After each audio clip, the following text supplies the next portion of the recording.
টি-টোয়েন্টিতে বাংলাদেশের ইতিহাসে সবচেয়ে বড় জয়, রেকর্ড করা বোলিংসের ম্যাচ সেরা মোস্তাফিজ। 10 উইকেটের বিশাল জয়ে হোয়াইট টসে এলো বাংলাদেশ। টি-টোয়েন্টিতে বাংলাদেশের ইতিহাসে সবচেয়ে বড় জয়, টি-টোয়েন্টিতে এই প্রথম বাংলাদেশ করল 6 উইকেট। মোস্তাফিজ এর বিধ্বংসী বোলিং 104 রানে থামালো যুক্তরাষ্ট্র।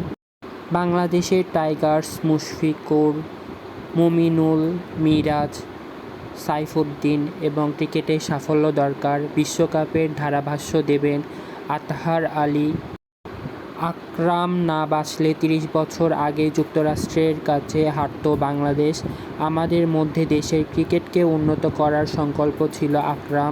টি-টোয়েন্টিতে সব দলই প্রায় সমান, পাকিস্তান ও আয়ারল্যান্ডের কাছে হারিয়ে। সাকিব বলল, সমস্যা কোথায় আমি জানি না, জানলে তো দলকে বলতাম। ইতিহাসে প্রথম দল হিসাবে 100টি টি-টোয়েন্টিতে রেকর্ড করল বাংলাদেশ। ধন্যবাদ প্রিয় দর্শক, সম্পূর্ণ ভিডিওটি মনোযোগ সহকারে দেখার জন্য। ক্রিকেট সম্পর্কিত নতুন নতুন নিউজ পেতে চ্যানেলটি এখনই সাবস্ক্রাইব করুন এবং বেশি বেশি লাইক, কমেন্ট এবং শেয়ার করে পাশেই থাকুন। ধন্যবাদ।